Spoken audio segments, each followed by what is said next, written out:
Проведохме първото заседание на Координационния съвет за насърчаване на инвестиции към Министерския съвет, открито лично от премиера Румен Радев. Съветът е нов механизъм за координация между институциите при реализацията на стратегически инвестиционни проекти. Всички стратегически инвеститори ще получават ускорено и приоритетно административно обслужване.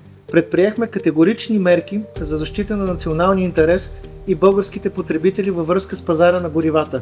Проведохме конструктивна среща с представителите на Литаско и премахнахме редица правни и оперативни ограничения, които затрудняваха доставките на суров петрол от несанкционирани компании, регистрирани в Швейцария. Защитаваме частната собственост, но няма да допуснем сътресени и негативни последици за потребителите. С участието на над 200 представители на туристическия сектор проведохме учредителното заседание на Съвета за реформи в туризма. Активираме финансови инструменти за подкрепа на бизнеса и разширяваме възможностите за финансиране чрез Българската банка за развитие и Фонда на фондовете. С посланника на САЩ в България Мартин Макдауъл обсъдихме стратегическото партньорство между България и Съединените щати, проведохме работна среща с работодателски организации за намаляване на административната тежест. Консолидирани са близо 300 предложения за облекчаване на процедурите в полза на индустрията и гражданите. Реформата ще бъде реализирана чрез постоянен диалог между държавата и бизнеса. Бях част от официалната българска делегация, водена от министър-председателя Румен Радев при посещението в Анкара и срещата с президента на Турция Реджеп Таип Ердоган. Обсъдихме развитието на икономическото партньорство, разширяването на търговията, инвестициите с висока добавена стойност, транспортната свързаност и сигурните вериги на доставки.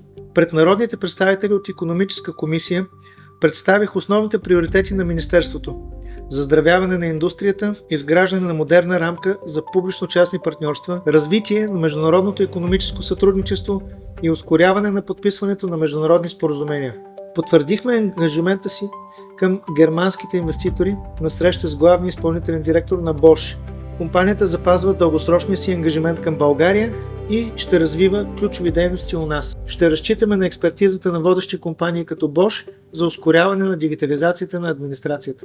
С представители на двустранните камари се договорихме да обединим усилията за привличане на нови стратегически инвеститори и утвърждаване на България като конкурентна и предвидима инвестиционна дестинация. Ще поддържаме постоянен диалог и вратата ни винаги ще бъде отворена. Уверихме компаниите в Тракия икономическа зона, че средствата за насърчителни мерки са осигурени в бюджета и ще продължим да подкрепяме инвеститорите, които създават качествени работни места. Заздравяваме връзките с нашите традиционни икономически партньори. Компании като Liebherr и Schneider Electric разширяват присъствието си в България. В същото време активно диверсифицираме инвестиционния профил на страната чрез привличане на нови стратегически инвеститори от Азия, голяма част от които са утвърдени под доставчици на водещи европейски компании и вече са интегрирани в европейските производствени вериги.